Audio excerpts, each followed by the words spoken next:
Good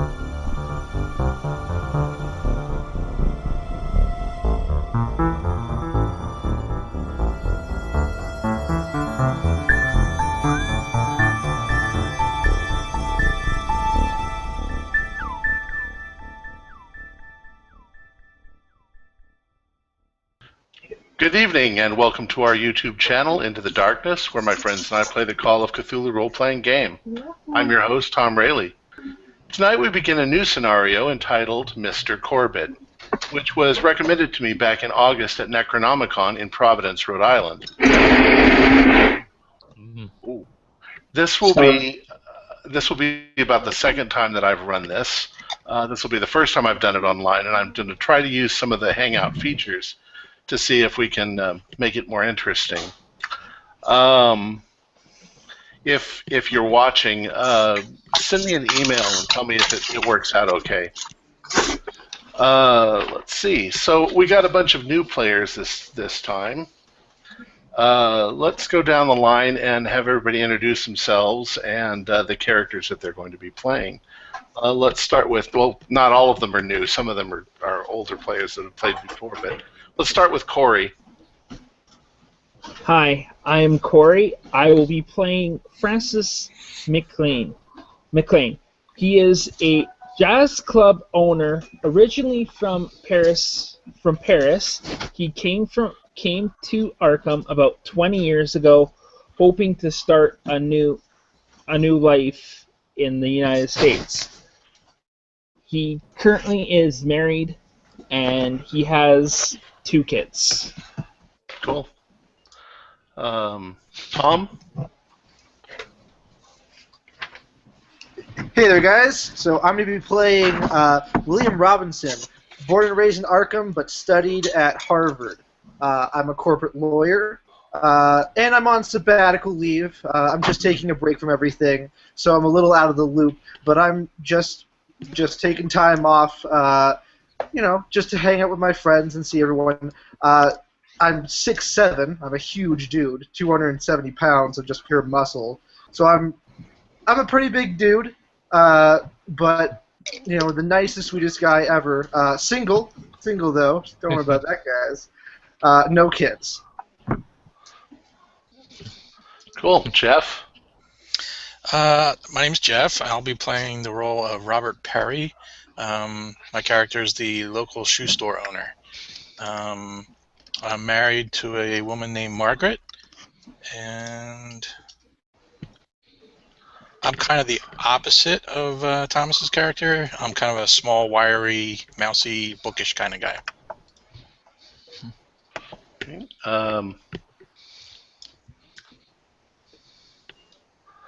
Michael? Yes. Hi, my name is Michael Connor. I'll be playing Pat Bielma, who's a tax attorney. He's about the opposite of everybody. He's about average height, but he is very overweight. He's in bad physical shape, and he has a tendency to midlife crisis symptoms. Cool. Patrick? Yeah, so I'm Patrick. I'm playing Sebastian Carter. I once was a librarian in Arkham, but then I got an inheritance from my grandparents who passed away, which surprised me because they always liked my sister better. So now, with having all the money, I began to turn to my real passion, pulp novels. He's a huge nerd, and he loves pulp novels to no end. Cool. Richard? Yes, I am Richard Hawkins, and you are not. So, I am... they got me marked down as Professor Gregory Hall, Master of Surgery, but you may call me Mister. I live in Arkham, Massachusetts. I'm the Professor of Medicine at the university. I teach medicine to the undergraduate medical students, as well as I do psychiatry. And I am single. I have served with the service with General Blackjack Pershing with the AEF, with the Still Fresh World War I, and that's about it. We'll find out a little bit more if I survive. Riley? Okay, my name is Riley. I am playing Clifford Porter. I am a former private investigator. I was married, but during one of my investigations, the person I was looking into murdered my wife, and I have one child from that marriage. Wow. And Wayne. Oh, yes, good evening. My name is Wayne, and I am playing Lenora Clark. She's a librarian and a curator for her family's private library. She's currently engaged to a Charles Mason, and they plan to get married towards the end of the summer, like in August. Did you say Charles Mason or Charles Manson? Charles Mason. Okay, just making sure. And yeah, that's pretty much it. She's really into books. She's kind of a nerd as well, but she is charismatic when she's around other people. So she's not completely, distant from most social interactions. Cool. All right. Well, the way I like to run my games is kind of in the spirit of Lovecraft and some other writers. I like to do a quote before I begin the game. So. All right. My quote is from Henri de Balzac, and it is always assumed by the empty-headed who chatter about themselves for want of something better that people who do not discuss their affairs openly must have something to hide. Okay. It's a hot summer day, a Saturday. You've all gathered for a barbecue at the home of Robert and Margaret Perry and have enjoyed a wonderful feast of ribs, corn on the cob, and potato salad. You're sitting on the back porch sipping iced tea and lemonade and relaxing after so delicious a meal. It's good to have such good neighbors and to share such interesting conversation in a neighborhood where nothing ever happens. Today, the party is typical of your parties, except for one thing. Sitting there with you now is your longtime neighbor, Mr. Bernard Corbitt. Let me pull that up. There we go. Mr. Bernard Corbitt. You have invited him many times to join your barbecues, but over the years, he has attended only a few times. Although you often see one another from a distance, it's rare that you exchange more than a friendly nod. He's an avid gardener, and the grounds of his large estate are meticulously maintained by him. From spring until autumn, he often shares the bounty from his vegetable garden and fruit trees. He shares it with everyone in the neighborhood. The delicious, flavorful tomatoes on the table today were brought by him. And the beautiful oriental vase and exotic orchids he delivered to Margaret that morning made a spectacular centerpiece on her dessert table. Born and raised in Arkham, he attended the same high school that you did, though not in the same year. And later he attended medical school at Miskatonic. He's now a widower in his 40s, his wife having died more than a decade ago. Although he would make a good catch for some lucky woman, he seems disinterested in social activities, which is why he has attended so few barbecues. He's also a local businessman who owns and manages Corbitt Importers of America, having inherited the company from his father who died in an accident many years ago. He keeps regular hours, 9 to 5, Monday through Friday, at his office in town. He maintains membership at the local Businessmen's Club and is well known and well respected as a fair and honest man. Since Robert is his closest neighbor, Corbitt has on occasion asked him to keep an eye on his place when he has a long business trip. On those occasions, he leaves Robert a key so he can collect his mail and put it on the small table in his cloakroom. Robert has privately speculated that Corbitt's wife must have been very happy with his personal habits. The interior of the man's house is as clean and as well kept as his gardens. As you sit, Mr. Corbitt smiles politely and listens to your interesting conversation, but rarely chimes in. He's a quiet and peaceful man. And you guys are all having a barbecue and talking about this and that, so be my guest. Yeah. I have to say, Perry, this is a great barbecue. Thanks. I'm glad you enjoyed it. Yeah, it's a great barbecue. I see your accent's getting better, McLean. Yeah, I'm trying. I'm trying every day. It's kind of hard, but I don't even notice. Impressive.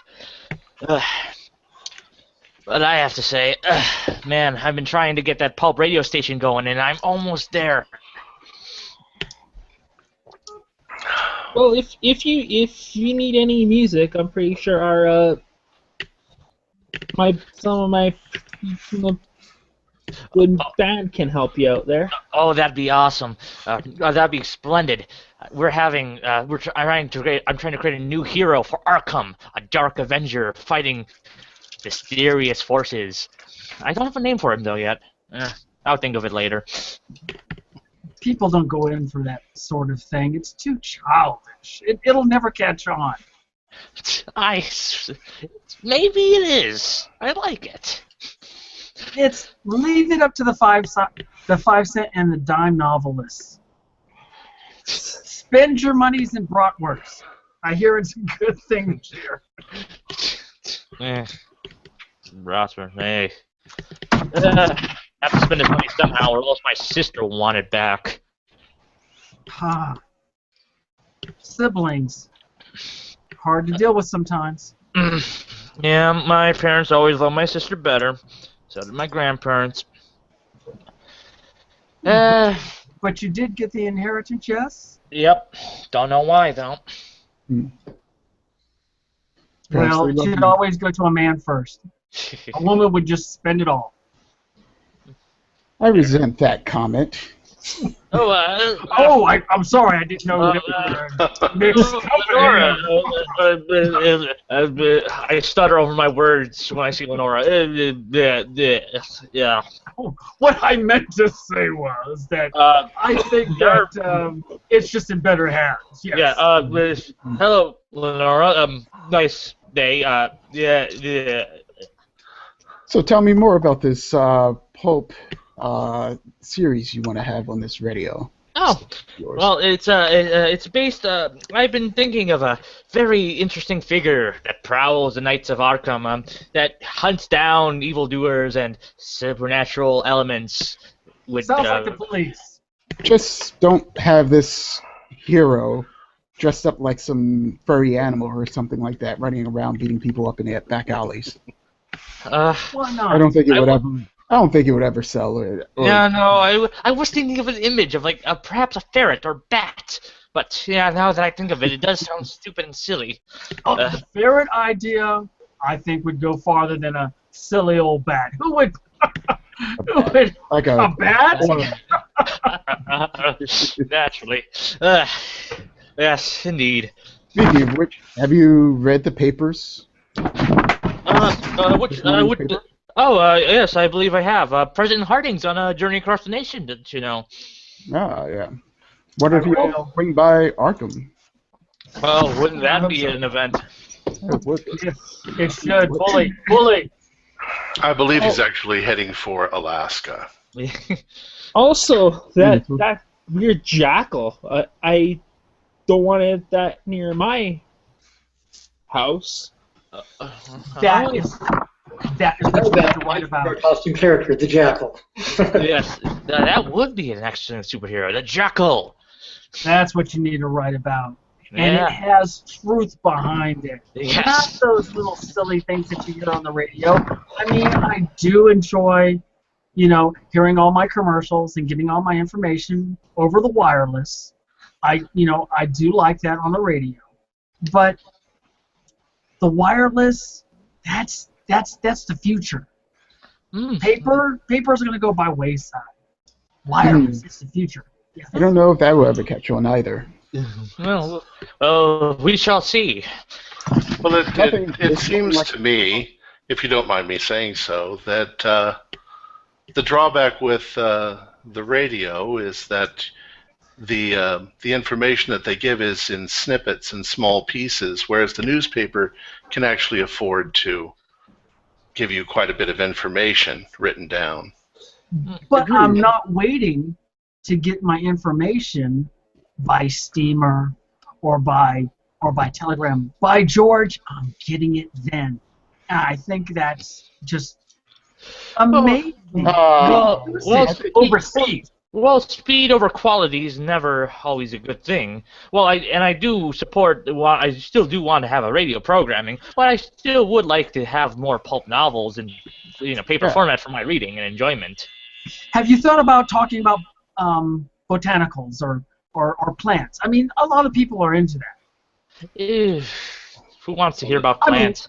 I do, of course. I mean, it'd be very exciting, I think.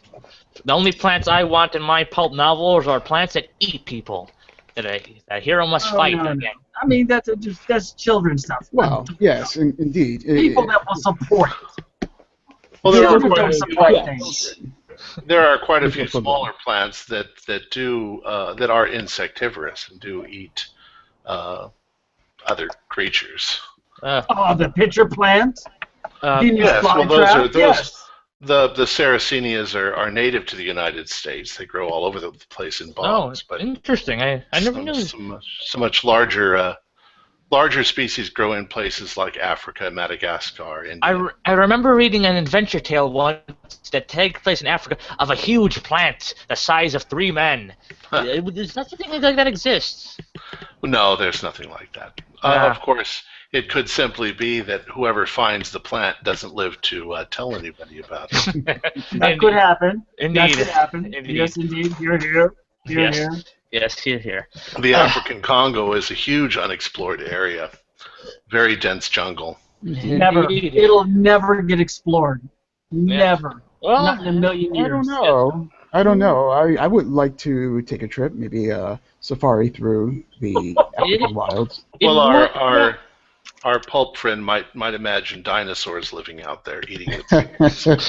Well, I do believe that dinosaurs are in fact extinct, but maybe there is 1 or 2 left lying around. Who knows? Who knows? Yes. Yes. I read. I mean, during the center of the Earth had dinosaurs in our planet. Still, perhaps there is some truth to it. Well, Miss Clark, I find it quite refreshing that somebody of your stature would travel all the way that far. I mean, not many women would do anything like that. It's interesting, and besides, I've heard plenty about the area, especially Africa and parts of Asia. Yes. I mean, it's just, I don't know, I find it fascinating. It is. Wait a second, you travel alone? Oh, I haven't traveled. I've only traveled through the pages of a book. But once you get married and your husband allows you, that will be smashing. Yes. Yes. Very good. Any other conversations going on while this one is going on? I think I'm going to ask. I didn't ask where her husband was. Yes. Well, I'm not married yet, but he's working a little late. He said he would drop by after he gets off. Oh, that's good to hear. Very good. Well, okay. I'll interject and say, does anybody else have any conversations going on?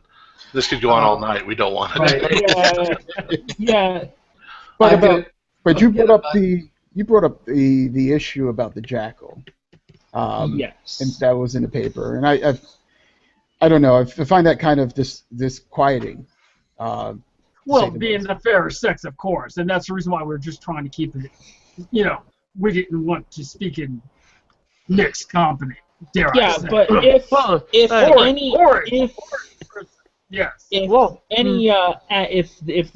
they're killing off dogs or pets, then they could. Then what's else stopping them from going after kids or after us? I have a lady present. Gentlemen, I talk about this when We're not with mixed company. Well, I do believe Well, Miss Lenore can handle herself. I She's a quite capable woman and wonderful, Thank and lovely. But regardless, I do not think that the police will go so far as to start killing children, Mr. McLean. I mean, dogs, yes, I can understand that, but a child to a dog is quite a substantial difference in the mistaking. No one would dare kill a child. It just doesn't happen here in the United States of America. It only happens in those third world backward countries. Doesn't happen here. We're too civilized, like the British. Yes. I remember hearing an article from Mr. Robert E. Howard about the subject, actually, of how we're actually more savage than we appear. I assume that he is published writer. Pulp novels, yes. Oh, that's the reason why. I mean, if he was, aboard like the American Medical Journal Board, something with a little bit more credit than, I dare say, Paul. Not to insult you, of course. No, of course not. No. Yeah. You look over at Mr. Corbitt, and he seems distracted by something, and he stands up and he moves over towards I'm looking at my character sheet. Where are you? Don't pick me! Don't pick me! Don't pick me! He goes over to Robert, and he says, "Thank you very much for a lovely meal. I need to go back to my home for a while. Thank you for inviting me." Sure. Thanks for stopping by. And he leaves. He doesn't want to start the avalanche of people leaving, so yes. he just wants to do it kind of privately. I see. And he leaves. That was a good man back there. Oh, yes. I'm surprised he doesn't come more often to our little barbecues. Very nice man. He's just at a loss of his wife, and I do understand it, since I, do a little bit of psychiatry, and I understand the psyche that way. He's just depressed. I suppose so. Yes.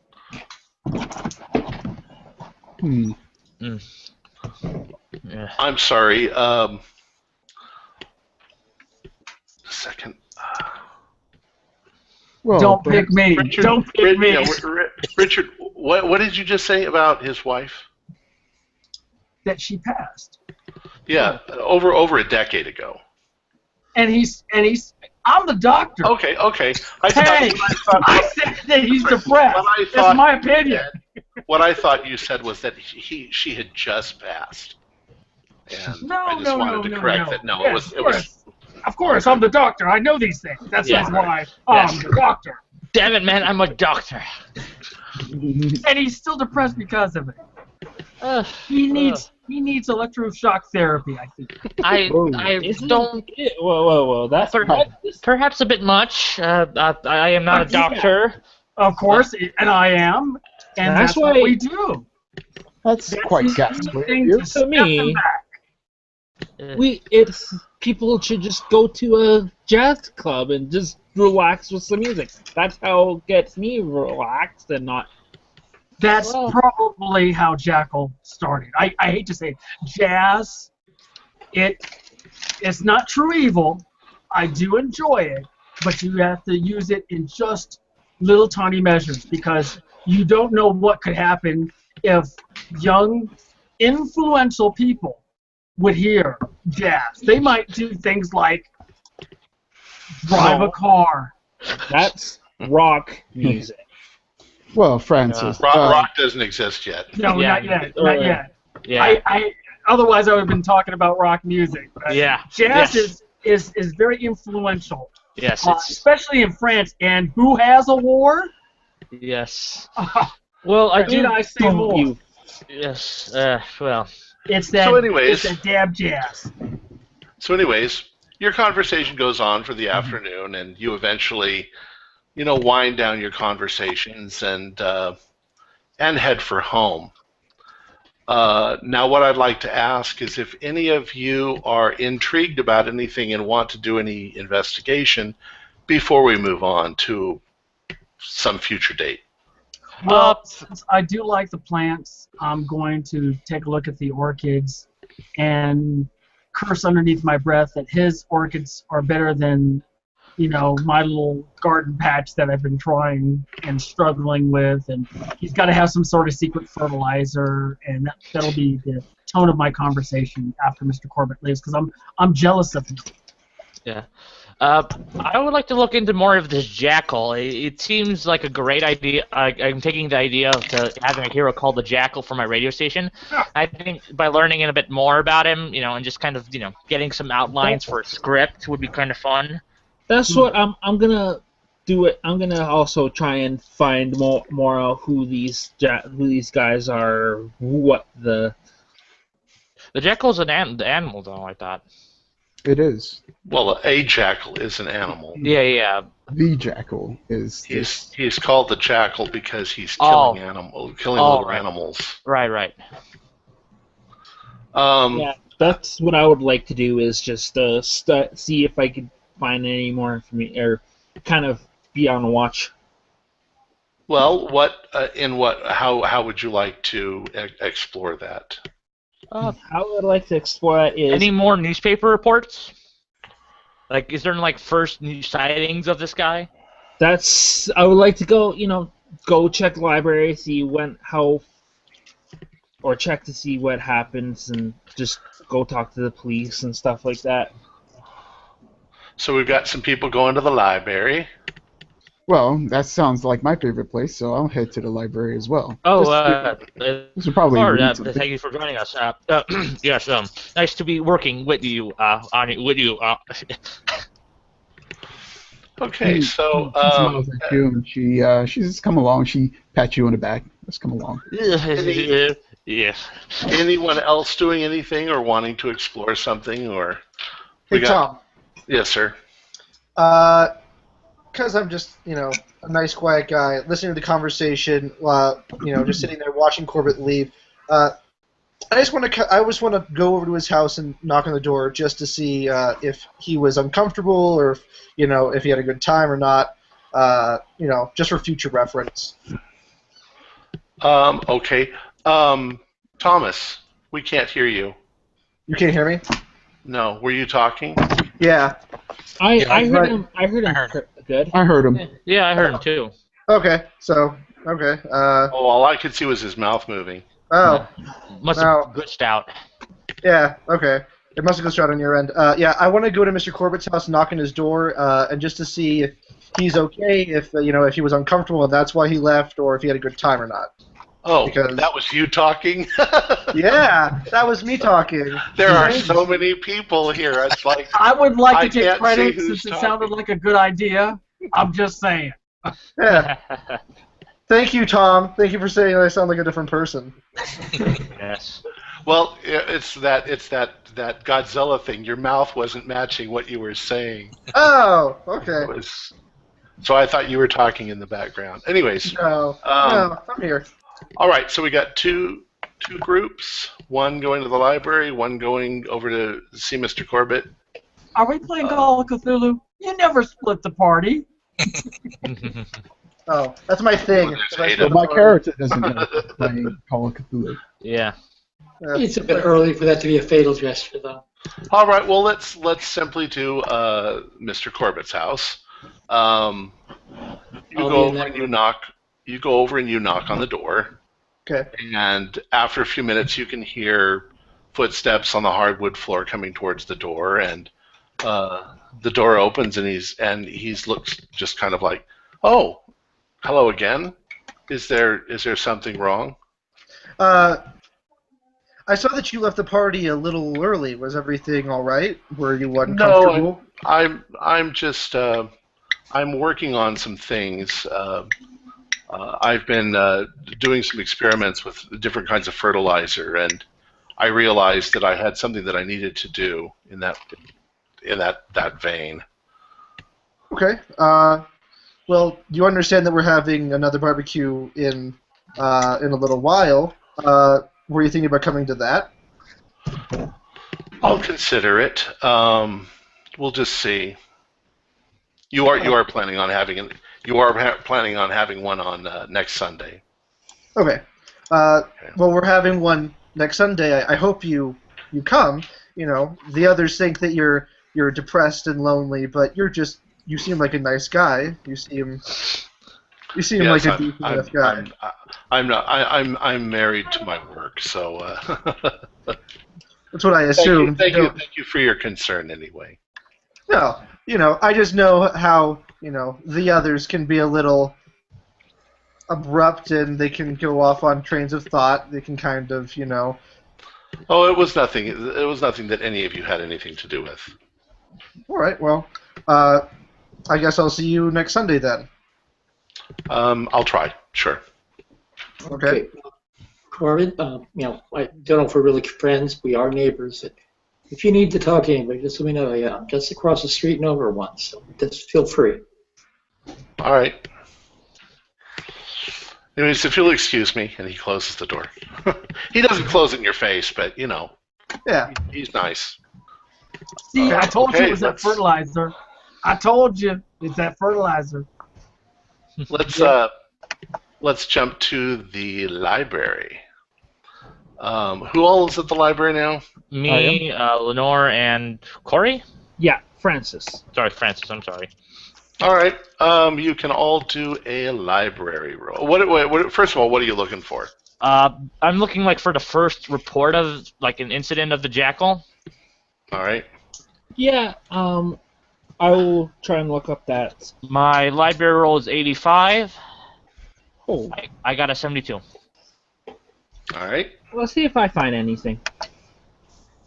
Nope. We can all do one. We see who gets the best roll. And I think I'll be there too. I fail mine horribly. Okay. 22. I've got a 16. 16, yes. All right. So I'll say Lenora found the best. Did the best on that roll. Let's see. I was too busy looking at all the pulp novels they just got in. Me, I still don't really know that much, so I'm trying to figure out. Yes. You were looking at the cookbooks, Francis. You're not going to find much in there. Here's my train of thought. So the newspaper said something about these killings of these animals being sort of ritualistic, like sort of a satanic type of a ritual. So I'm looking for anything along that line, like maybe some sort of ancient type of religious rituals or something like that. Okay. What I failed to mention from the beginning is the date is it's mid-July. Okay. Okay. Right now. I'm sorry, mid-June. Yeah. Okay. And what you find is from about 3 or 4 months ago, and this is it. If Lenore would read that out for us. All right. It says local man arrested in animal slayings. Police today announced that a suspect has been arrested in connection with the recent rash of pet kidnappings in the southwest part of town. Although released later for lack of evidence, Randolph Tomowitzki is considered the prime suspect in the recent disappearance of nearly a dozen dogs and cats from the home and yards of the neighboring surrounding Central Hospital. Tomowitzki is employed at the hospital as an orderly. It will be remembered that many of the missing pets have been discovered later in parks, usually mutilated or partly eaten. Public outcry over the atrocities have been strong, and police hope that they have uncovered a lead that will eventually allow them to close the case. This was March 16th, 1923. Okay. Oh my. Hopefully that the police will locate. So, sorry, what's his name again, so that I know? It's Randolph Tomaszowski. Polish? I'm Come on, guessing? Patrick, it's Polish. Yeah.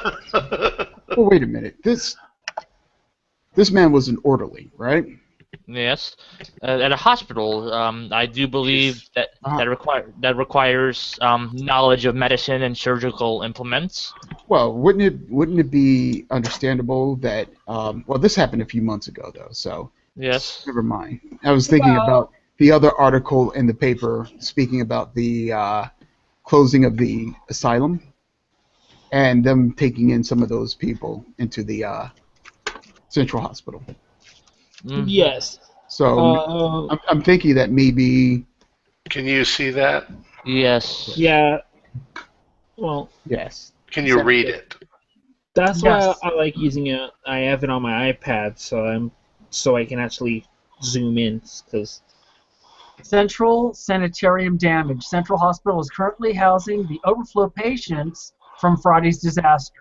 The hospital is ill-equipped to handle mental patients and is hoping that hospitals in nearby Ipswich and Beverly will consider offering some relief. On Friday, June 22nd at 4:32 a.m., a large water main broke on the northeast corner of the Bolton Wing, causing flooding on the first 2 floors and filling the basement. City workers managed to stop the water flow to the building. It has taken considerable time to make the repairs. Part of the building structure was weakened, and a team of civil engineers have been dispatched to assess the damage and draw up plans for repairing the building. Housing problems? It should be housing. Or is housing? Okay, housing problems for patients may take weeks to relieve. Interesting. Well, with a water main break, there would still be a housing problem too. Yeah, I was thinking it's the same thing. I'm more interested about this bike. This ride a bike ad seems more interesting to me now. From classroom. Well, so never mind about what I was saying earlier. I didn't realize that the time periods didn't link up. Yeah. No, but we could they have some information like. Well, the police. They did say the police did have one lead that may help them. Perhaps convict Mr. Tomakovsky or whoever is the jackal. Well, realize that was 3 months ago, and this article is from actually today. Okay. And they're saying that the police have still got no real clue as to. Okay. Yeah. But what about the bike? Yeah. Bike though. Yes. Bike, man. You got to go to Goodrich. That's a really important part. But yes. I was thinking maybe we can get see if they have still some files on at the hospital. There's always a chance that we may find some information in the hospital about.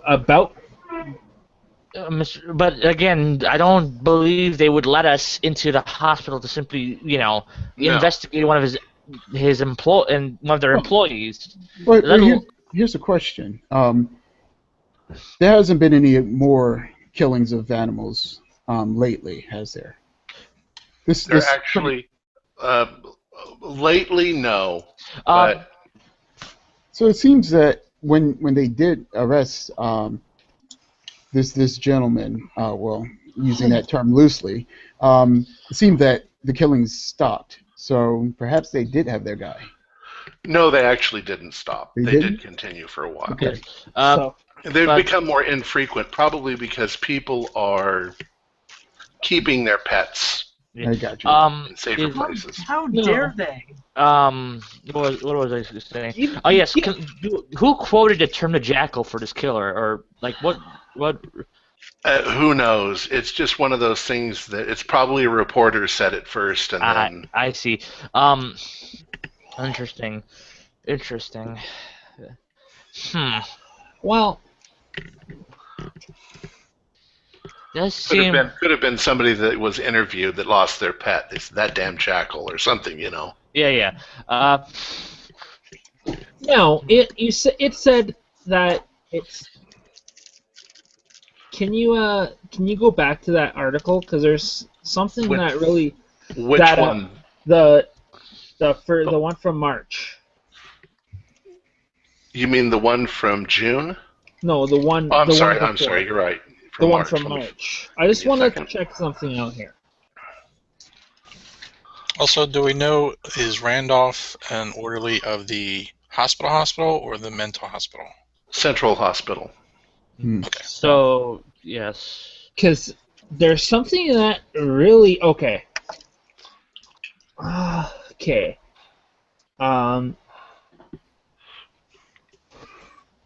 Partially it eaten. Said yeah, exactly what I was going to do.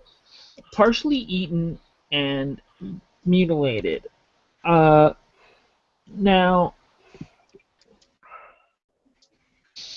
Is there any way we could get more detailed reports on how exactly they've been mutilated or eaten? Maybe the police. Actually, this is what I would like to do. We're still in the library. What I'd like to do is I would like to look up occult, not like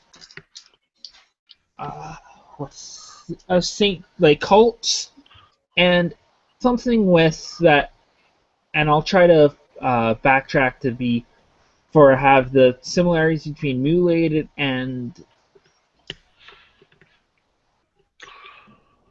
Well, just before you, I think I know what you're going to say. Arkham is well known. The Miskatonic University is well known for their body of literature on the occult.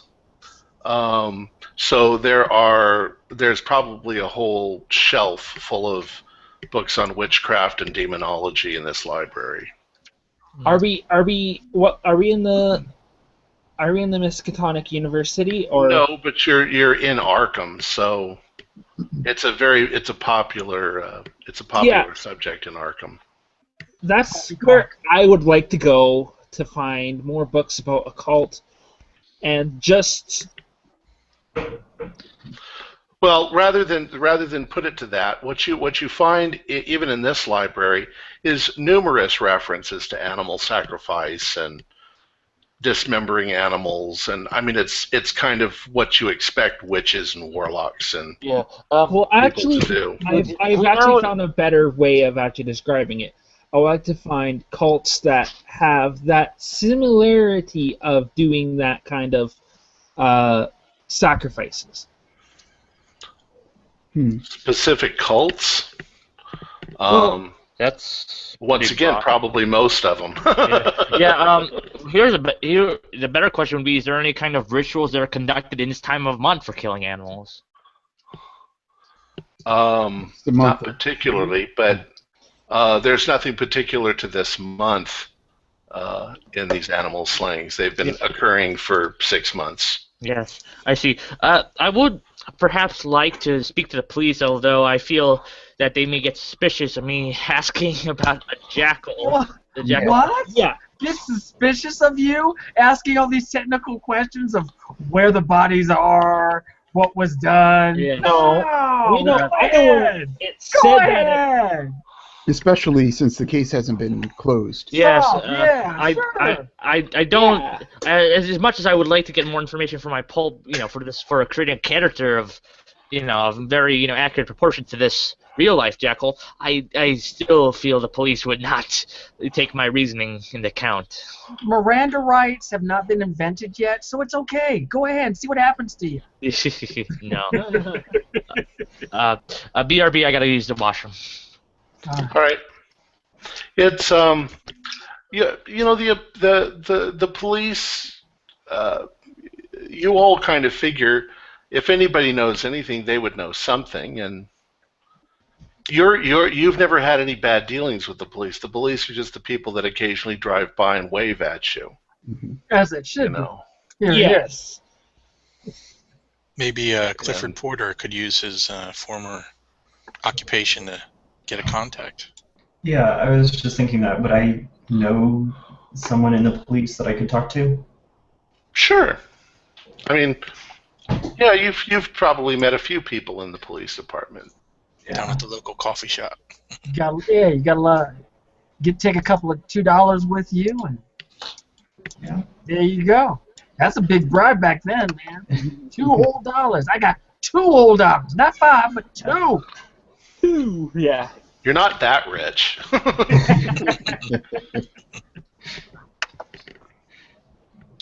All right.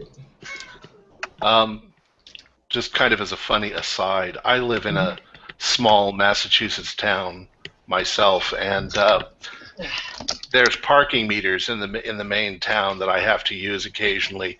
But I've discovered that if I put a nickel in it, it'll give me 12 minutes. And I'm just like, I can't believe these things take nickels. Well, okay. And they're not wooden?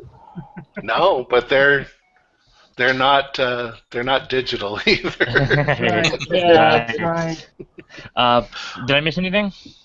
No. No. We framed you as the killer. Oh God. The police are on their way. Yeah.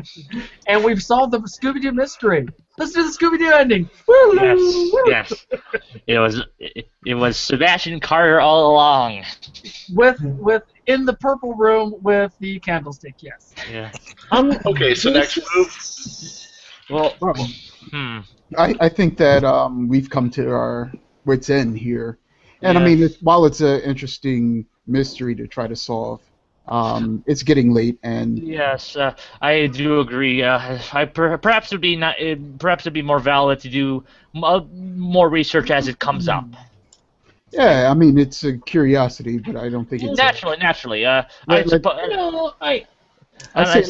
say let the police, naturally. got their own business. I will stave using off a jackal-like character in my idea for a pulp broadcast, and once this is blown over, I do not think people would take kindly for me to use it.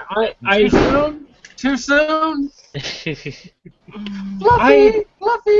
I really don't really like this figure. I still want to continue. If by all means, Francis, I do not know what your interest lies with this jackal. Lenore, would you like me to drive you home? Yes, that would be quite nice. Yes, Francis. Angeles. Yes, Francis, would you like to ride as well to your house as well? Francis is just right across the street from me. Oh, yes, right. Maybe it is for me to take the evening to relax. Then in the morning, I'm going to continue on with this. I'll mention too that most things in Arkham are within 15 minutes of walking. Oh, okay. So I'll walk her home. Probably then perhaps. And what time roughly is it? And what time does the university library close at? Well, we weren't quite specific on. You guys all left the party. I'd say around, say 5 o'clock. So okay. It's probably going on 7 o'clock now. Yes. And University library technically doesn't close because students are studying in there all night long. But it is summer, so there's no classes going on at the moment. It's probably closed. okay. Some of the professors are probably still there, can let you in if you needed it really bad. Henry Armitage. Also, there is my family's library. If you want to swing by sometime tomorrow, Francis, I'll more than likely be there. So, come along. Just as long as you can set me and Charles up with a nice table in your nice jazz club. Yeah. Maybe sometime next Saturday. Yeah. Door open when you see her. Yes, I will. I'll jot that down. I grab my notes and I jot that down. All right. Very well. Let's walk. Yes. Well, yes, of course. So we walk home Yes. and converse as we walk. And And I tell. Well, let me see. I tell Sebastian. I say, "Oh, by the way, my little sister keeps asking about you." Oh, she does. Yeah. It's been a while since I've seen her. How is she these days? Yeah, she's doing well. Why don't you maybe sometime during the week swing by and talk to her and. Yes. go for a walk. I would like that. Sure, of course. I mean, I don't usually have anything else to do these days besides work on my pulp, She ideas. she loves those type of books. I myself, I'm more into the scholarly type of books. I read some fiction occasionally, but Yeah, I have a few fiction books, sort of non-fiction and intellectual books myself, but I find them too boring. Why you have to, focus so much on reality when the fiction is just just even better. Regardless, I would love to. All right, and that's pretty much like sort of the chatter that we had on our way home. Yes. So you all end up back at your homes, and you go to sleep, and you wake up the next morning. No trips into the dreamland this time around. Yeah. Do you want our morning routines, Thomas? I just want to know what you guys you're planning for today. And we don't have to, this is Sunday morning. We don't have to go through the whole week. Oh yeah. She goes to church with everybody goes to the esoteric order of Dagon. Yes. They meet on Fridays. It's Fish Friday. Yes. Woohoo! They play bingo on Thursdays. Well, they play Go Fish. Oh, yeah, what I would like to do is to go to the library, The Miskatonic Library. Yeah, let's go to the Miskatonic Library first, and then I'll go to Lenora's if I can't find anything. Okay. Well, Miskatonic Library is closed on Sunday, so yeah, it's closed. Yeah. I'd like to buy a balance spin again, then, please. Which vowel? You. Then I would like to go to Lenora's library then. Yeah. I'm at home. I'm kind of just reading a few of the newest pulp novels. Thinking of ideas, writing down stuff, and just maybe I'll even go out for a walk for a little bit to get some ideas. Cool. And you guys probably hang out with each other again, so it's not like I say. It's yes. What else are you going to do in this neighborhood? It's boring. Yes. How's everybody's orchids doing? Using any I- new fertilizers? No. I don't have any orchids, I'm afraid.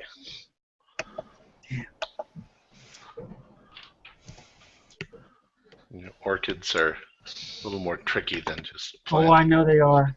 But I can master anything as I have mastered science, surgery, and the American way. Mm.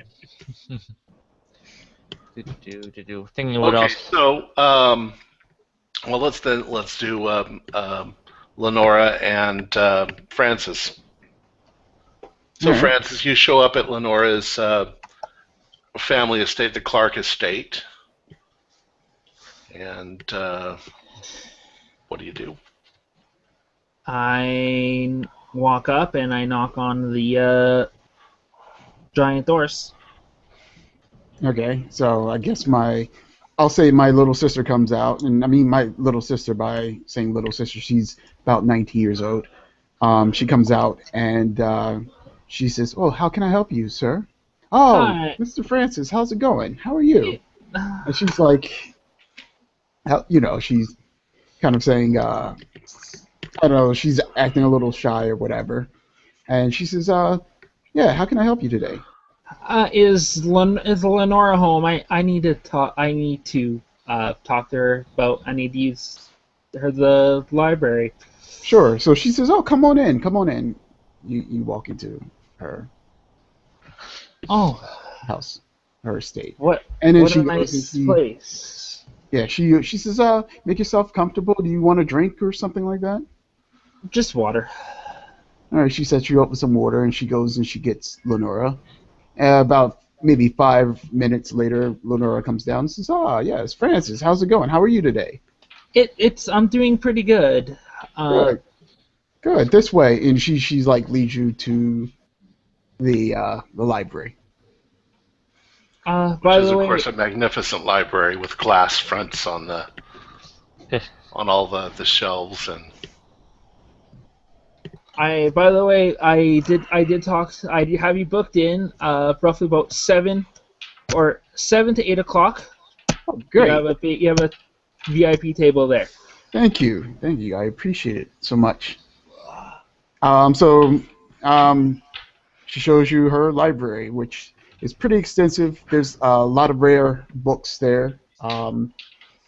Books from. Now the question is what are you looking for? Yeah, I'm looking for occults and just trying to find the whole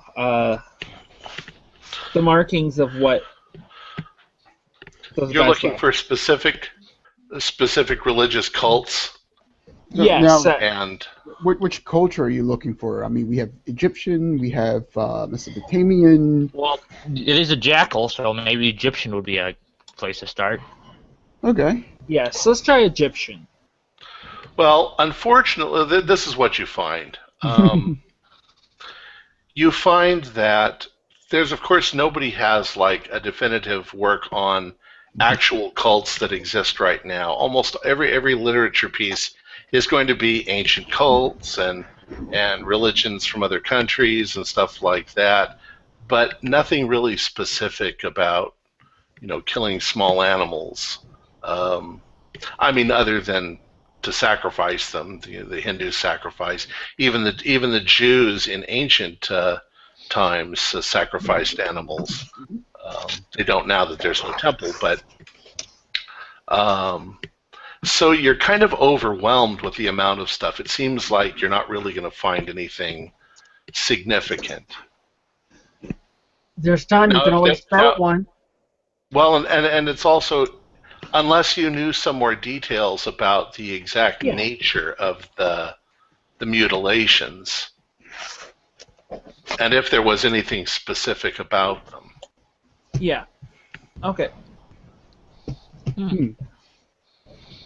Well, I'm sorry, this couldn't be more help to you, but anytime you need to use the library, feel free. Just call or let us know that you're coming around, so we can set up some time for you and give you some privacy if you want. Maybe when I find more information, I'll come back. Yeah. Thank you.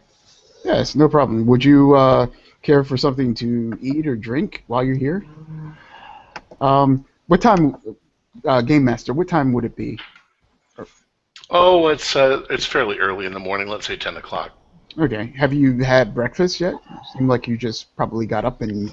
Yeah, I know that's my nature. I would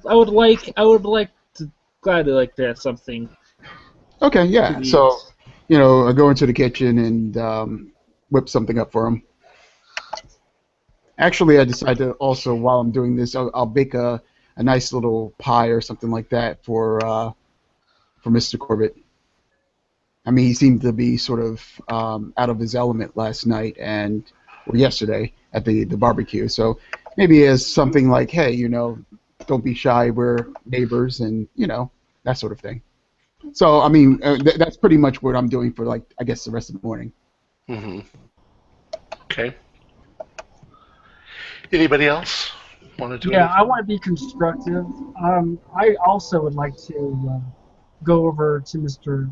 Corbitt and ask him what type of fertilizer he's using for his garden, because I'm having troubles, obviously, with mine. Mine are definitely not as beautiful as the arrangement that he had, and I'm insanely jealous. But of course, I will not admit that to him. Okay. So you're going to go to Mr. Corbitt's. Oh, absolutely. I got to find out if it's mushroom fertilizer, is it cow fertilizer, what? I need to know these things. Absolutely. How does your garden grow? All right. Well, we'll do that one first. Sure. You walk over to his house. Is that what you do? Yeah, I go down the street and make a right. Okay. And you knock on his door. Oh, absolutely. Yes. Okay. There's no answer, and you don't really have to do a spot hidden, but when you look over, you notice that his garage door is open and his car is gone, so he's obviously not there. Golly gee willikers. Well, you know what? I'm thinking that, I'm that nosy neighbor. Of course, I look over my shoulder to see if anybody is watching me. And do I see anything else in there, like a bag of fertilizer or some chemistry? In the garage. In the garage, you see very little. Oddly enough, there's a little shelf with a toolbox on it, and there's a few mechanical tools. Everything is extremely neatly laid out. It's are hung on the wall. It's everything is very, very neat. There's no piles of junk or anything anywhere in that garage. He's holding out. Very little. I know that's what it is. He's holding out on his secret, and he just doesn't want to share. That's exactly what this is all about. I shall return, and I will keep an eye on this building. I'm gonna be sipping my coffee. I'm gonna sit on my porch and see if he drives by, because I need to know the secret today. Well, let me sort of give you an overview, since you guys all have seen his property from across the street. His house is a fairly large one, 2 stories high, with obviously there's an attic on the top as well. It's extremely well maintained. He doesn't let a nick or something get into the paint that he doesn't immediately fix it. His gardens in the front of the house are beautiful and blooming flowers, and he doesn't have any fence across his property, which is not that uncommon in New England. Back behind it are the woods, and to either side there are woods, but it's a very large property, and you know that his vegetable garden is way off in the back, and that he has a greenhouse, and that he has a shed where he keeps his stuff. But it's a very large property, and you often see him, watering or digging or hoeing or doing what gardeners do. Yes, exactly. And I will have the secret of the green thumb. I know he belongs to the Brotherhood. I will soon have that secret. The Brotherhood of the gentle botany green thumb. Absolutely. That's why he walks around like this all the time. Exactly. So you can't see. I want to be one of those neighbors on Sunday that wait for him to head out. If I catch him and I know he's at home, is wait till he heads out to his greenhouse, and then just purposely knock on the door, count to 10, and then run around back. Oh, did I catch you at a bad time? Oh, I see you're heading out to the greenhouse.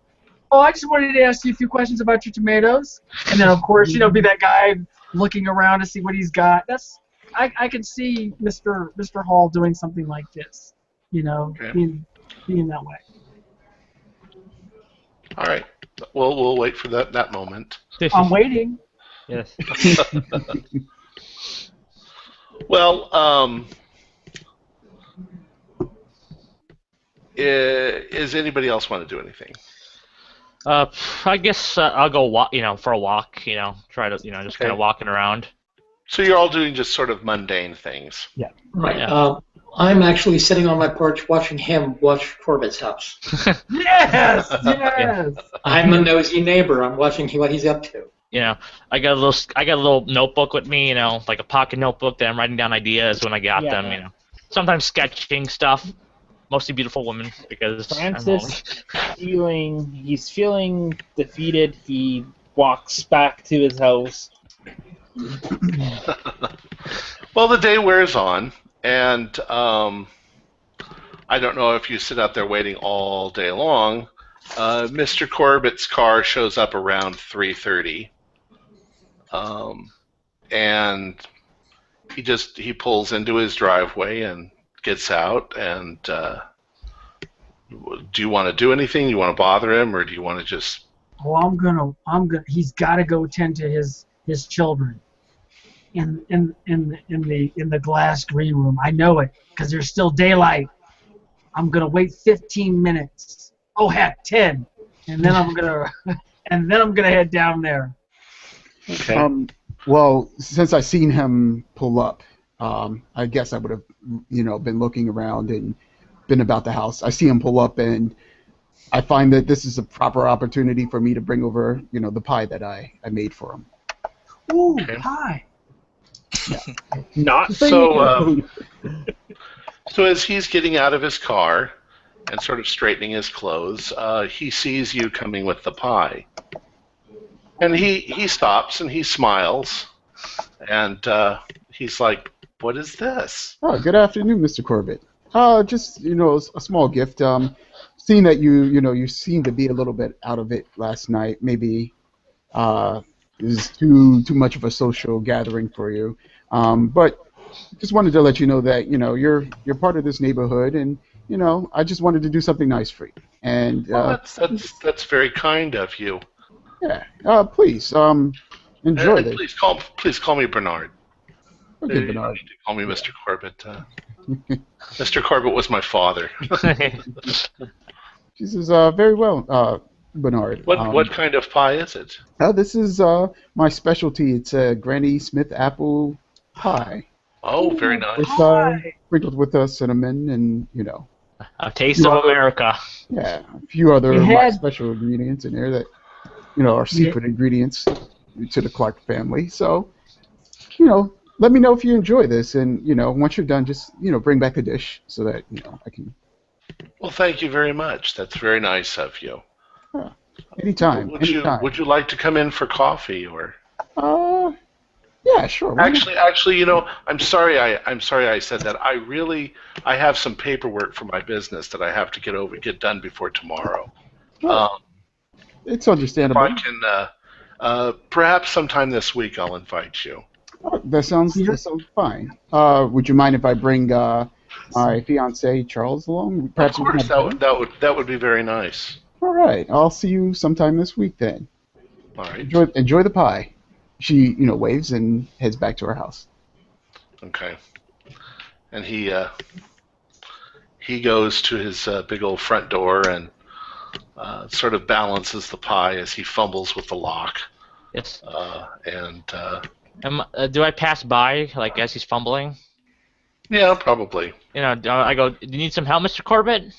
No, this lock is just a little stubborn, and he sort of shoves the door a little bit, and it pops open. Oh, all right. Well, have a good night or afternoon or whatever the time of the day is. You too. All right. And he slips inside. Keep walking. Do. And what happened to Richard? Did Richard excuse himself? Probably. Because I think he was waiting for this. Yes. Yes, I think he was. Yes. Well, guys, give me some other ideas of what you're doing, and then we'll get back to Richard in a second. You, Tom? Nothing. Yeah. I'm probably still walking around. Maybe I'll pass by Lenore's house. Just kind of walking by. Okay. Stalking by. No. Just kind of just trying to think of ideas, but I'm like, see your house. I'm like, oh, give a smile, and then keep walking. Hey, Tom. Yes, sir. Are there any hiking trails in the woods behind Corbitt's house, or around the neighborhood? There are hiking trails everywhere. Perfect. I'm bored out of my mind, so I'm just gonna go for a nice little hike in the woods. Why not? It's mid-afternoon, right? Yeah, there are parks. There's stands of woods everywhere. It's like you almost can't get away from them. There's probably Miskatonic River is maybe 10 minutes away, and there's trails along the Miskatonic, and Sure. I'll have to send you guys a big map of the Miskatonic area of Arkham. Yeah. I don't. Sure. I don't have a big map, but I kind of have a map here. So. So what I'll do then is I'll just I'll head up Charles Street, then Nanstedt, and I'll find a trail that heads towards the Miskatonic River. Pack a big lunch, and just go for a hike. See what I can see. I'm on break, trying to get my mind off work. Okay. Well, it's evening right now. Yeah, sure, why not? So I'll Okay. just pack a sandwich, a little night hike, put my shorts on. I mean, you all feel completely safe in the dark. I mean, there's very few the only wild animals out here are skunks and possums and I'm not. raccoons. And the creatures that people write about in Pulp Fiction. I'm sure that we've lived in this neighborhood long enough to know that we're completely safe. So I'm just gonna grab my lunch. I'm just gonna put my shorts on, put a white T-shirt on, and just go. Yeah. Walk up the street. And Richard, you disappeared. Mr. Corbitt was going into his house with his pie that he got from Lenora. It was that bathroom break that he took that he just missed a Corbitt. Damn it! Did you want to do anything? Like, I thought maybe you were going to go. I still want to bother him and ask him of his secret. So, ooh, pie. So you did. I don't know if you heard. I don't know if you could hear him say. No, I did not. No, I did not hear that part. But my character's gonna. I heard it, but my character didn't. And I'm gonna beat feet over there, and I imagine when he's doing his whatever he says he's doing, nudge, nudge, wink, wink, nudge, nudge. That I will through his window. Yeah. By the way, I do. Hey, how you doing? I'm sorry, Wayne. I was saying that I do have a map of Arkham. If anybody wants to see it, I'll share it. If you go online, there's a whole bunch of them. Okay. I like the really big one that's more realistic. There's some that are rather sketchy. Yeah. But there's some beautiful ones though that are somebody really worked hard on them. Yeah. Mm-hmm. And once again, we're just sort of more or less, we're not going to be so sticklers for the map. Okay. But, and you guys are a little north of the city proper. Okay. We're suburbia. Yeah. Rural, yeah. All right, so Richard, are you gonna knock on his door? Absolutely, please. All right. After a few minutes, actually, do a listen roll for me. Sure. Let me just double check and see what my listen is. It's only 25%,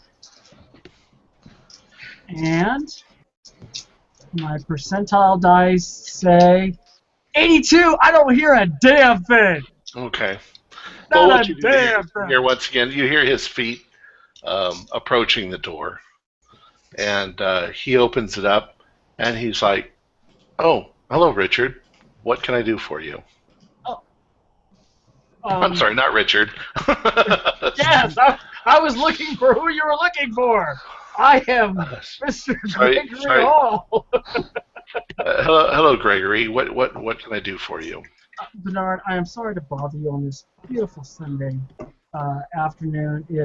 I must know your secret to growing plants. I am struggling. I am at my wit's end.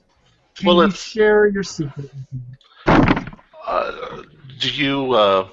What do you know about biological chemistry?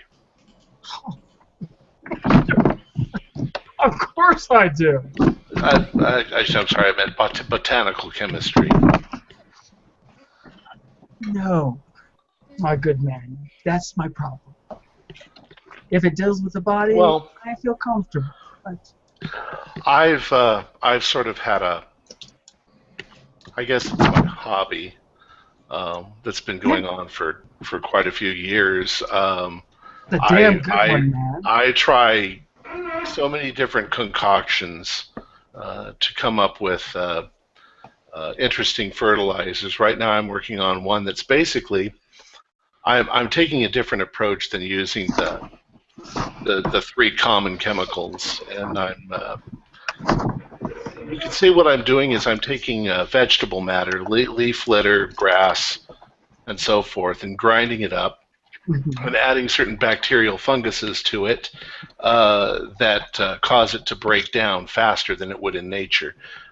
Nature, the plants in nature don't have farmers walking around them throwing chemicals on them, so they get their food from leaf litter and stuff naturally breaking down into the humus and worms processing it. And well, that's for aeration. I imagine we have nitrates and potassiums. So are you using lime? No, I'm staying completely away from the chemicals. I'm simply using large quantities of vegetable matter ground up and liquefied, and then adding bacteria to that to break it down naturally. And I'm spraying that all over my plants, and it seems to be working very well because they're getting it. I'm sorry? Can I see your process and how you do it, please? Well, actually, to be honest, right now I'm working on something that I really need to get done before tomorrow for my. Is it okay if I just take a peek in the greenhouse then? It's just so lovely. It's just so lovely. The arrangement that you had, just a little small peek. Let's arrange something. Perhaps next Saturday you can drop by and I'll give you a little tour. Oh, would you? Sure. That would be so smashing. I'll put together some of my my fertilizer for you. You can try it out on your own plants. Okay. It should work on just about anything, and you don't have to worry about the quantity. It won't burn the plants. Yes, because like grasses, I've always worried that I'm going to do something because that's what happens with chemicals. Chemicals will burn the plant. In this case, it's completely natural. You're not putting anything on your plant other than ground up vegetables. They're rotting naturally into the soil. But you get them to deteriorate at such a fast rate. Oh, there's just in nature, fungus would get a hold of that stuff eventually. I'm just putting it in there faster. And speeding the process. That is just so fascinating. Okay, my good man. Anyways, I thank you for your time, and I know you're busy. Thank you, Bernard, and I will call upon you on Saturday. Oh, or will I see you at the Sunday benefit? Yes? It depends on how busy I am. I don't know yet. I understand. You do know that we do have a little botanical get-together, and if you're ever interested, that we can get together, and I just can't wait for Saturday. All right. All right. See you then, sir. Mm-hmm. I also want to go talk to Mr. Corbitt. That fool is not going to get anything done. No, but I would like to go about an hour later after I see Richard. Go ahead. Now you're talking about around 8 o'clock. Yes. Oh, people are in bed by then. Yeah. I know. I just want to go up and I want to talk to him. Okay, so I walk up to his door and I knock on his door. All right. Listen roll. Let's see here. I do not make the listen roll. Okay.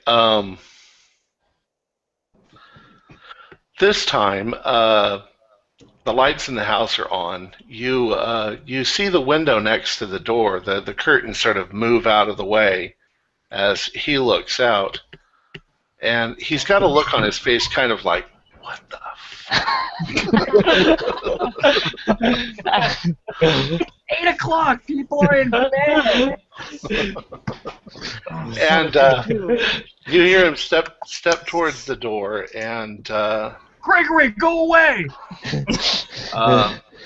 He opens the door and he's like, Francis? Yes. Is there a problem? No, there's no problem. You looked kind of sad, or you looked kind of sad yesterday at the barbecue.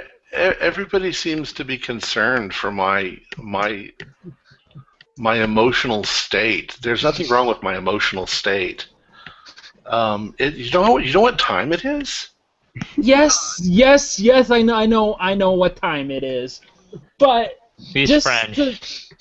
yes, I go in that time zone. But right now, I would like to offer you a table at my jazz club, free, and also a Slurpee? No, it's a tab, and it'll be sometime in the next, whenever you want to come in. Before you go on, Francis, I appreciate your being friendly and all. I do not care for jazz at all. I told you it was evil. It's just not my style. I like classical music, and that's about it. But thank you very much for your offer, and we'll see you sometime. Okay. Fine, whatever. Bye. I don't need you. Okay, and he closes the door. Do a listen roll. Do another listen roll. Come on! Fuck! No, sorry. All right, so you don't hear what he says as he walks away from Damn all these people! Dirty goddamn frog. I walk away. I walk away kind of angry, but... All right. Frogs. So does anybody want to do anything else to this poor man? Oh, yes, I am. I am, but I'm not knocking on his door. He's got the secret. I'm going to enter the botanical garden, Victory Garden soon. Now, And I don't. Is this while I'm talking to Mr. Corbitt, or is this before I? Or after. Or after? What are you talking to about? It's past 8 o'clock now. I was talking about where Gregory was about the thing. Is it after I? Well, Richard wants to sneak into his garden, I think. Look, I don't call it sneaking in. I just call it as a sneak peek. Yes. Yeah, that's what I'm going to do. I don't really care about the house. I care about his garden. So I want to sneak out. So I'm going to carry a torch or a light with me. But I'm going to go to his front door first because I'm going to wait until when everybody's sound asleep by 9 or 10 o'clock. And that's when I'm going to go over. And I'm going to have like a glass jar to get this miracle mix that I can put on my own plants. Because that's what I'm looking for. I'm not stealing. I'm just borrowing without proper authorization, as we say. Okay? And he's going to give it to me on Saturday. I just was figuring I'd just take a little bit beforehand. He won't. He's a good neighbor. He won't mind, and yeah. I can justify this. So I don't dress in like no ninja suit or anything. It'll be just normal clothes and stuff like that. A torch in one hand and a glass, something I can put in this miracle elixir for my plants to, and I'm just gonna take a little bit. I'm just gonna try to figure out his secret so I can compete with him. What time are we doing this? Let's say about 9, 10 o'clock? Midnight. 10 o'clock. 10 o'clock. No, everybody's already asleep. Well, I know I'm in my 50s, but I can still remember my dad telling me, son, it's 7 o'clock. Aren't you in bed yet? I used to hear that all the time when I was growing up. So I chuckled. So I know that most good folk are usually probably asleep by 10 o'clock or whatever. If the lights are on, I'm going to sneak up to the house, like I'm going to knock on it, and I'm going to listen for a little bit because everybody else should be asleep not looking at me. And then I'm going to go around the back. All right. let me check on something. Just go ahead and ad lib her. Oh, Okay. kitty cat. Nice. Everybody has kitty cats. Yeah. Hi. Sebastian sitting in an armchair with with his smoking jacket, even though he doesn't smoke, reading John Carter next while he listens to the radio. There you go. I think I'm still in the woods. I think I'm still hiking, so I'm nowhere in the neighborhood. Are you lost? Yeah, I got lost. Yes. You're never lost. You're never lost. You're just misoriented. Yeah. Actually. Okay. According to Jack the Ripper? What? no, Yes. according to the United States calendar for 1923, June 23rd, you have about half a moon up there. You have a gibbous. You actually have a gibbous moon. Okay. Then yes, I would like to wait a little bit longer. And I will go at the witching hour of 11. All right, I don't know when moonrise was, but you don't have a full moon and you don't have a new moon.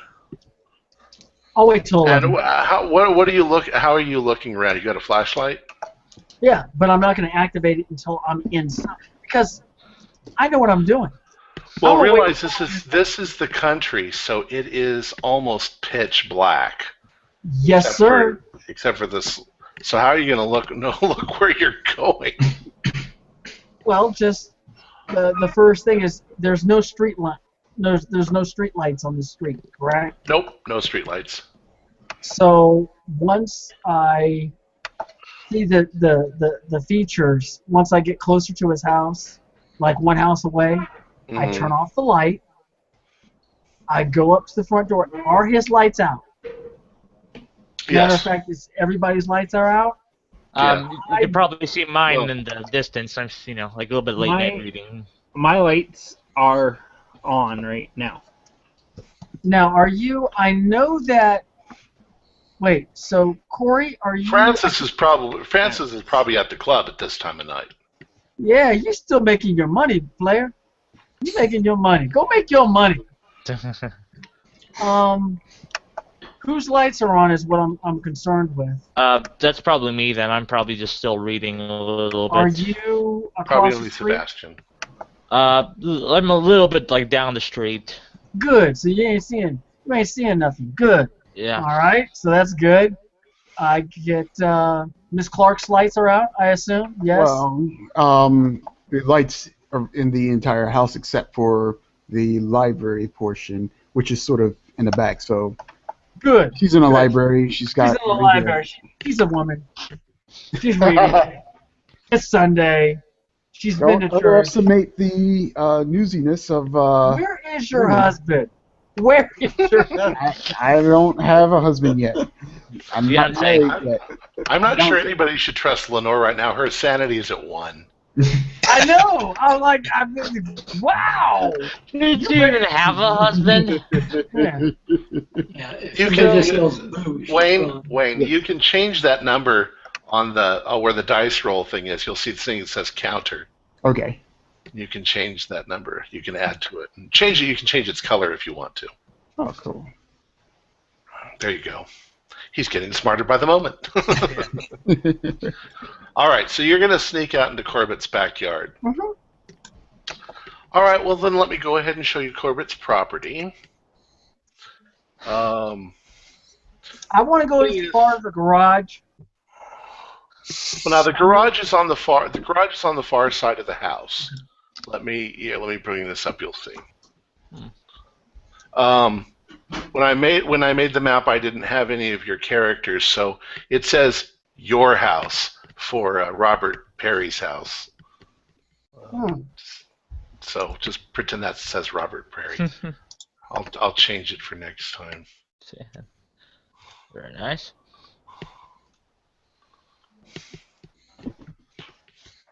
Oh, perfect.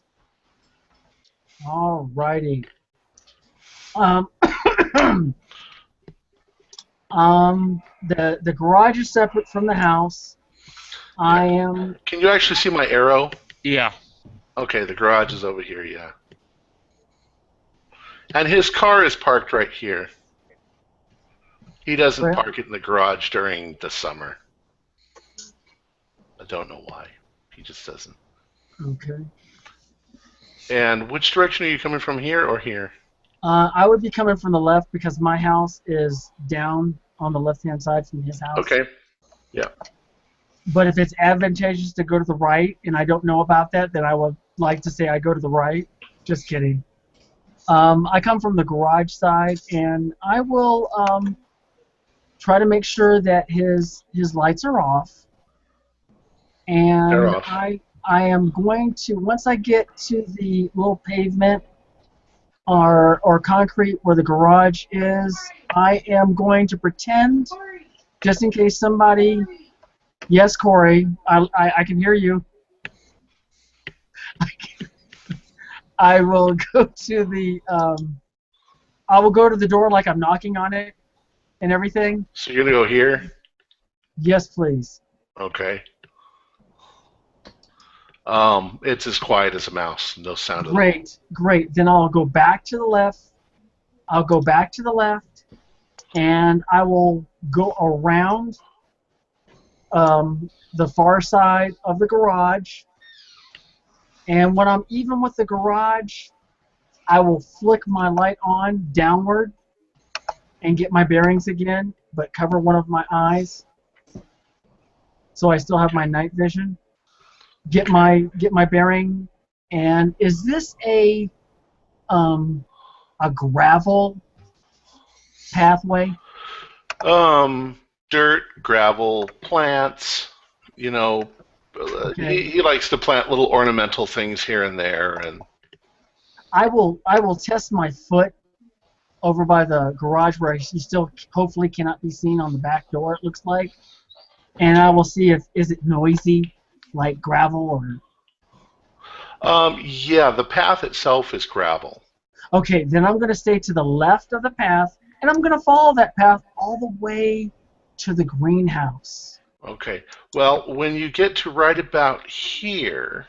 Where's your arrow now? I lost it. Yeah, I can't see the...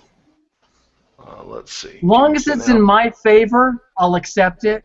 Okay, let's put it this way. As soon as you get to where you can see the back of his house, Yes, okay. you can see that on the right-hand side, on the second story, the light is on. Oh, drat.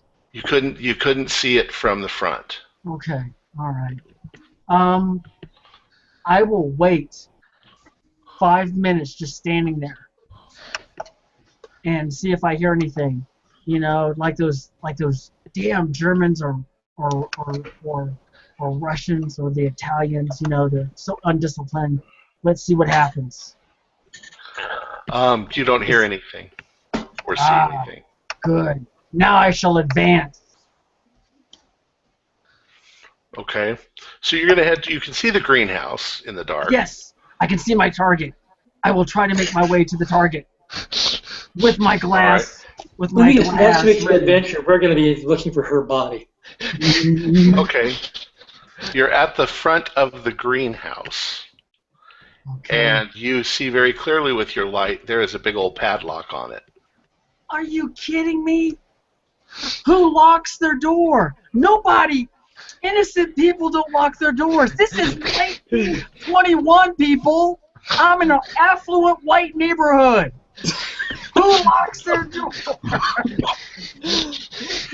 What white neighborhood? What does that mean?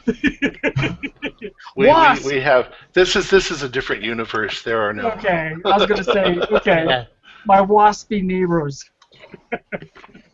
Damn it! He locked it? Really? He locked it? Yep, it's locked. And I'm flabbergasted. I'm like, who locks? Who locks? I'm Now just a you nosy neighbor. you can see of course inside through the glass. And I'm Although looking for my coin. if you actually shine your thing on the glass, then all you get is a big bright reflection. Oh, well, then I immediately turn it off. But And you then look can back. see- And then look back to see if anything has been disturbed or noticed. No. But you can see that the greenhouse is filled with stuff. Lots and lots and lots of plants. I need to get in. I need to get in. Now, is this a simple lock? I mean, I don't want to break it. It's a padlock. It's like a big old master padlock. If I brought a screwdriver, a flatheads, or a Phillips, is the handle where the lock goes through, or the locking mechanism? Is there a way that I can defeat the lock without taking off the lock by just unscrewing a couple of screws? That's a good question. And I'd like a good answer. There's a lot of thick white paint that's been painted over it multiple times, so it would look Damn you, really DM! obvious. Come on!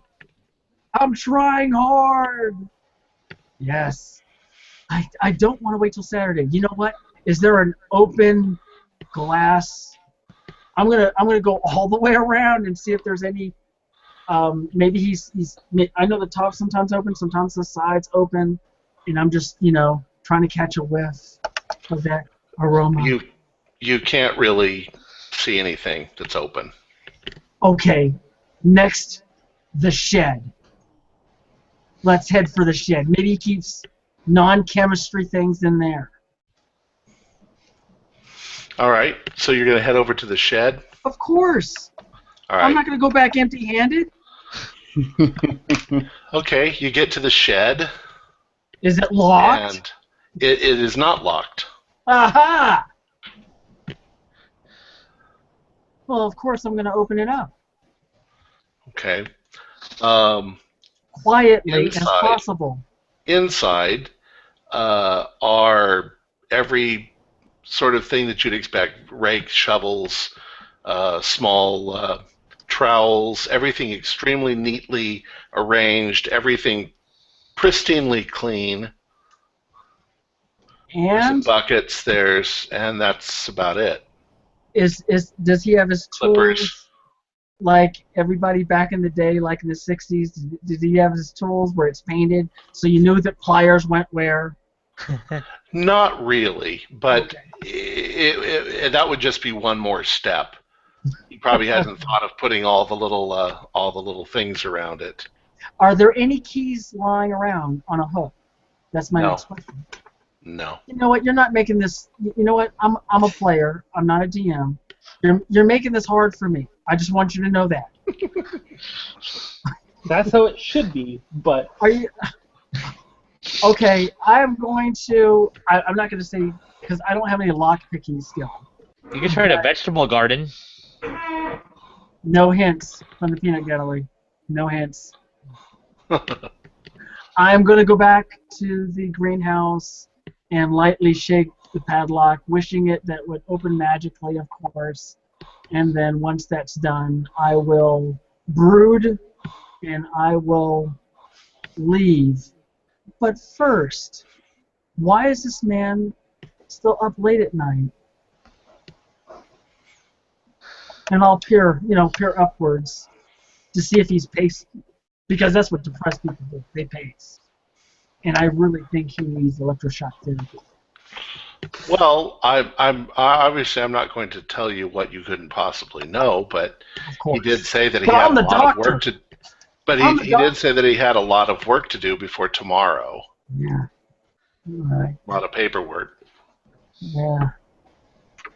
So do I see a lot of movement, like he's pacing? Or maybe You don't see anything at all. This is the second story up. You just see light. Good. Jiggle, jiggle, jiggle. Now, what kind of padlock is this? Can I go to the hardware store and find the same one? My mind's clicking away. Okay. All right. Maybe he just thinks that he's got the wrong key or something. I'm thinking I'll get a universal key opener or door opener the next time, and I might just bring a different lock. Yeah. That's how I can do it. I'll wait till I get off of work, go get some bolt cutters. You're a crazy doctor, aren't you? Right. All of this for I'm the worst Saturday. neighbor ever. I need this. I don't want to. I don't want to solve the Scooby-Doo mystery. I want his secret sauce for the victory garden that we are all planning. We're all good Americans here in this universe. We're all good Americans. So Sure now I'm going to retire for the evening, and right. I have set my I've set my plans, and I know what I'm going to have to do, because that's what good competition is. And he's keeping it from me. And I'm gonna get it before Saturday. Yes, that I'm gonna do. Well, then we have to play stuff before Saturday.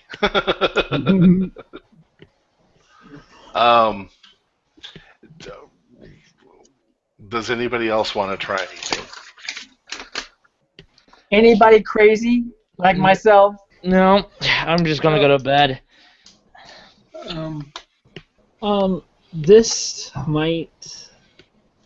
Yeah, I guess I'm still at the club until about 2 or 3 in the morning, and then I come back. Okay. Well, let's assume that you all just do regular, everyday things. So, Monday, Tuesday, Wednesday.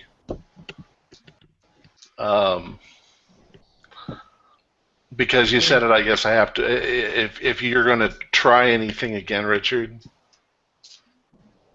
Let's say Monday. What the heck? Are we going to do this every day of the week? No.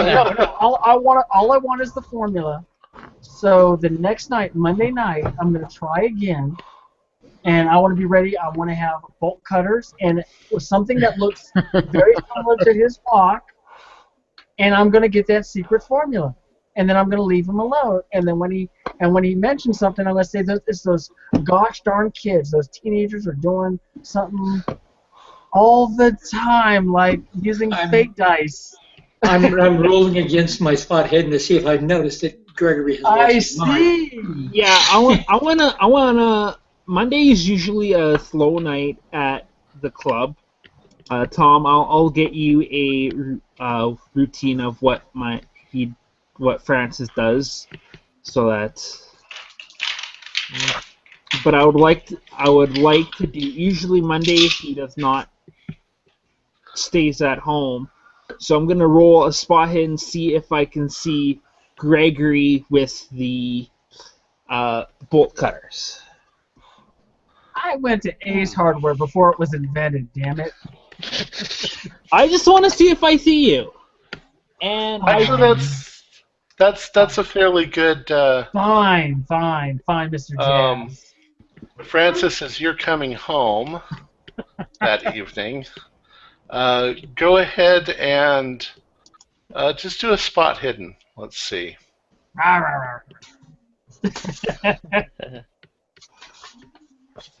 If he does a spot hidden roll, I want to do a spot hidden roll on him. Doing a spot hidden roll on me. Oh, good. You missed it by 1? Good. Well, let's say that since you missed it by 1, you don't see who it is, but you do see a flashlight out in Mr. Corbitt's backyard. I love it. Yes. Okay. Which looks highly suspicious. Night gardeners are not.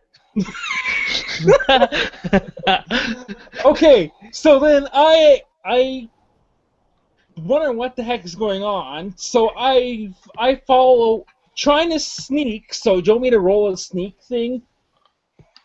If that's what you want to do. I want to quietly try and find out who this is, because it's Bernard over there. He's night gardening. Damn it! Let's just see what I roll. Just go back home. 91. No, I don't sneak, but I do try and I do go up to see what. Okay, well, as you walk over there, you make a lot of crunching on the gravel. Kidding me! Oh my gosh! Let's see. Gregory, what are your character? You can hear him and see him coming at you. It's What are Bernard. you gonna do? Shit, it's Bernard. I'm gonna hide in here. Oh crap, he's gonna. What I Where probably are you? have done- There's no place to hide. Run to the woods. I'm gonna fess up that those. You could run. You could run to the woods. No, because I'm when Bernard catches me, because I still feel that it's Bernard. I'm gonna say I followed some kids over here. Yeah, that he'll believe that. Yes, absolutely. Yes. I saw something and I came over as the good neighbor should. Absolutely. One quick thing. I don't know if we can backtrack, but William on Sunday went out to the woods, and I don't think that was resolved or not. Oh. Where's his body? He went for a walk. He didn't come back. He went for a walk and came back. No. Oh! Does he walk in on me thinking it's Mr. Bernard as well as the jazz player, and he comes out of the woods? No, he just has a normal everyday walk. Nothing happens. Okay. Yeah. Okay. I'm average. I'm a nice guy. Okay, so Francis, you think that it's a vandal or a, and Gregory, you think that it's I think it's the jackal. Oh. Well, yeah, okay, you might be okay. In which case, you're kind of scared. And you've got a gun. Oh Lord. There should be no guns. Oh wait, Corey's involved? Crap! Corey carries a gun because he's from evil France, where people carry guns. I tell you, I just going. Yeah, and we all know every Frenchman carries a gun. All right, so what do you do, Corey? I'm trying to be sneaky, but I don't know what. You've completely failed at being sneaky. I know. You can see him, and he can see you. You know that already. Ah, okay.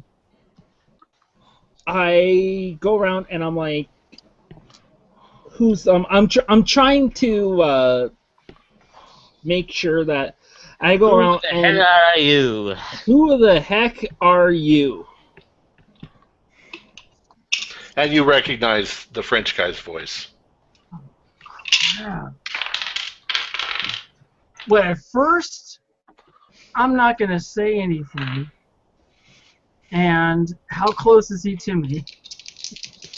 About 10 feet. About 10 feet? I will... He's not going to get that close to you.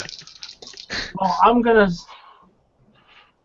slowly advance, and I plan to use my flashlight to blind him as I try to leave.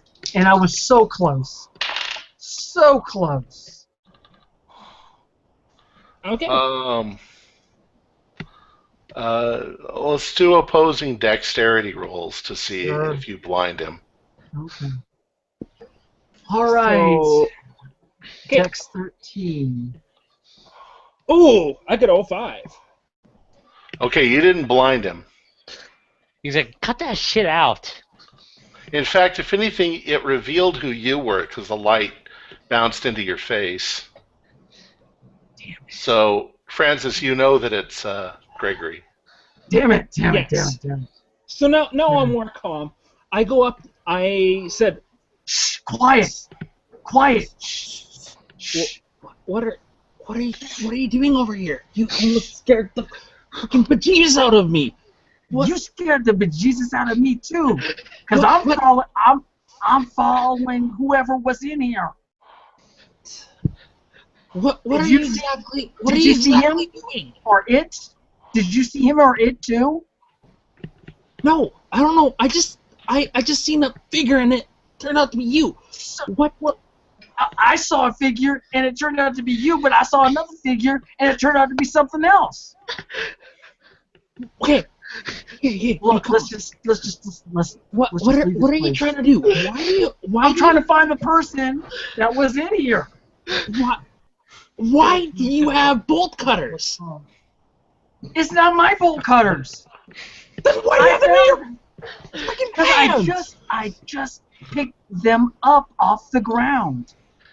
Oh, I know what you're trying to do. You're trying to break into his greenhouse. Wait, I know a better. Come a I know little a better closer. way.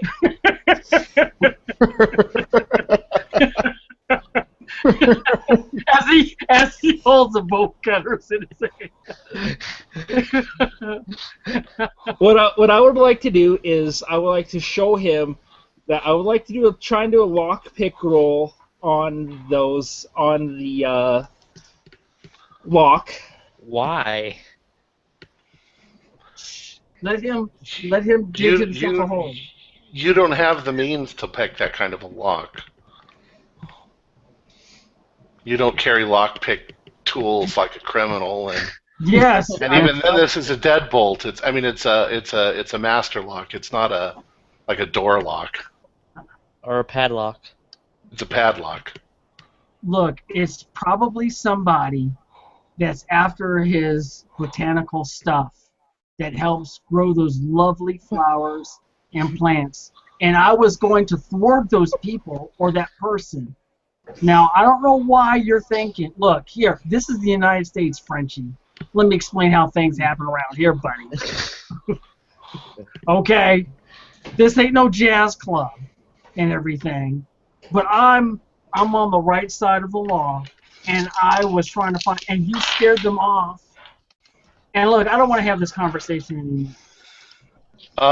Just think you need to go about home. this time, all of a sudden you both are hit with a beam of light coming from the back porch of the house.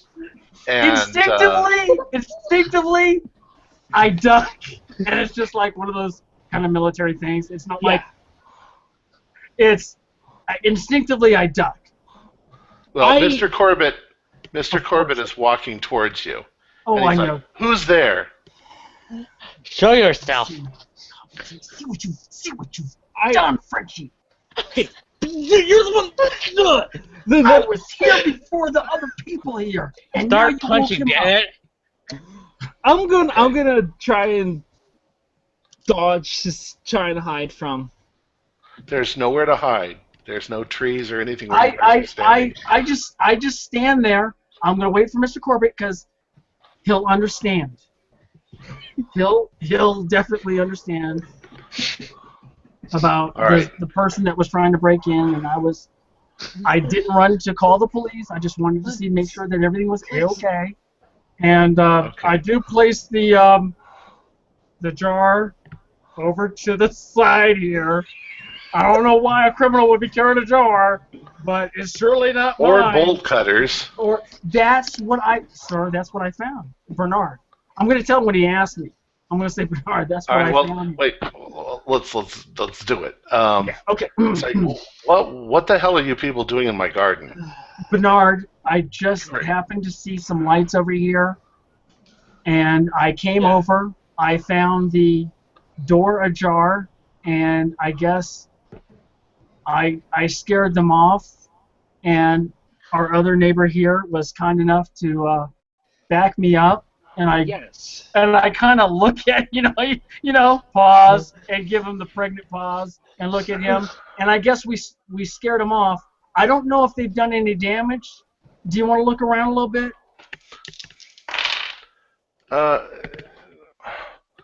Gregory, you seem obsessed with my plants. Please, just go home and. You go home, Gregory. You're drunk. And we'll talk about this later. You too, Francis. Yes. Well, I just Come on, thought that Francis. that I thought there was something back there, and Miss Gregory Fine, just- decided to. It's Go it's home. late. Yeah. It's late. Go home. It's late. Good night. Go Good home. night. Sorry Good for night. bothering. Sorry for bothering you. All right. So I'm gonna wait till I'm down the street, and we're gonna have words. Me and Mr. French here, All right. So, anyways, Mr. Corbitt goes back inside, and you guys leave the property. Oh, absolutely. And you have a feeling that he's going to be keeping his eye open on people sneaking into his yard. Of course. He's gonna put landmines all around. Yes. Now, let's just jump ahead some. Yeah. Saturday, early in the morning, there's a knock at your door, Gregory, and there is a message left for you. Okay. And it's Singing telegram? no, just it's a little envelope with a letter inside, and it's Mr. Corbitt, and he says basically we have to postpone showing you around. I have far too much work to do. It's because of that damn French man. And it does seem kind of short, you know, like he's pissed off a little bit. But he's polite and pissed off. Yes. I know that. Hello, that fast. Damn it! All right. That victory garden was in my reach. So I would like now, if nobody objects, to skip ahead to Sunday, the barbecue. Sure. Yeah. Sure. I put up the bolt cutters. All right. All right. So Sunday comes. You guys are all having your barbecue, and Mr. Corbitt doesn't come. I wonder where Mr. Corbitt is. In fact, you've noticed that his car isn't there.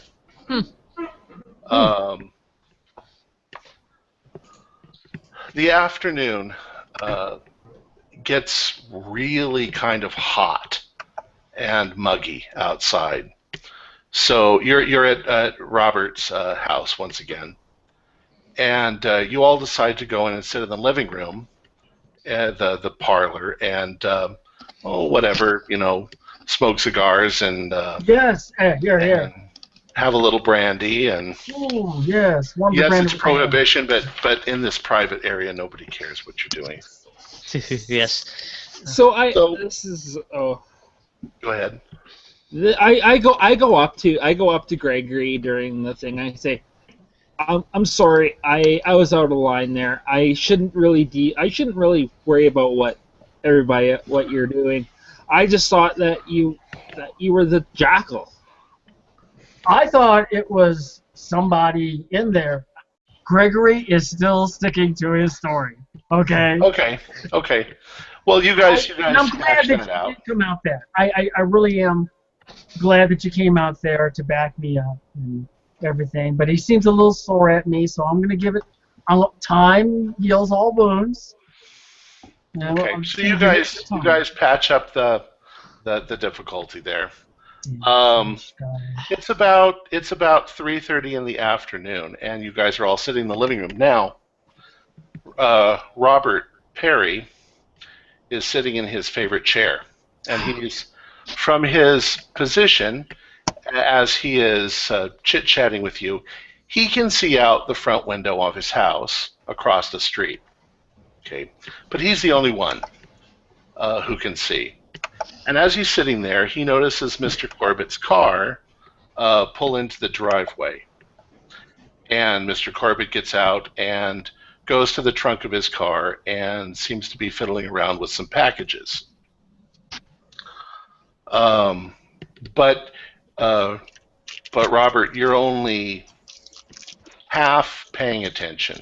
You're engaged in a conversation with one of the other friends. Mm-hmm. From the trunk of his car, he withdraws two canvas-wrapped objects. One object is small and round, about the size of a basketball, and the other is approximately the size and shape of a baseball bat, maybe a small baseball bat. Carrying these packages to his front door, Mr. Corbitt holds them both under one arm while he struggles with the stubborn lock. The larger of the two packages slides loose and falls onto the front porch with a plop. The canvas opens, and you catch a glimpse of something white and cylindrical lying in the gloom. You note the way that it flopped. It's not rigid. Is it a fish? Is maybe he having fish for dinner? Glancing around, Mr. Corbitt quickly retrieves the object, but while attempting to rewrap it in canvas, you swear that you see that one end of the object has a hand and fingers, and it looks like the arm of a small child. He quickly puts this back together and goes in the door and closes it. And you can do a sanity roll. Oh, joy! Yay! 82. I believe that's a fail. Can we do this like Dick Clark and count the things down? That's a fail. You do. You just do 1 damage because you're not 100% sure that you just saw what you think you saw. Yeah, across the street. It makes you jump, and everybody, of course, notices that you're suddenly disturbed by something. And it's 11 o'clock, so we're going to stop there. All right. All right. Okay. Cliffhanger! Oh, we need our clip. Awesome. So let's finish it up for our viewers. Investigators, thanks for your participation, and thanks to all our viewers for watching. We hope you enjoyed our game session. Remember to subscribe to our YouTube channel, and if you'd like to join us as either a player or a GM in an upcoming game, feel free to contact me via email. Please tune in next Wednesday at 9 p.m. Eastern Standard Time for the next episode of Mr. Corbitt. Until next time, always remember, if there is no light left to guide your path, your only choice is to venture into the darkness. Good night.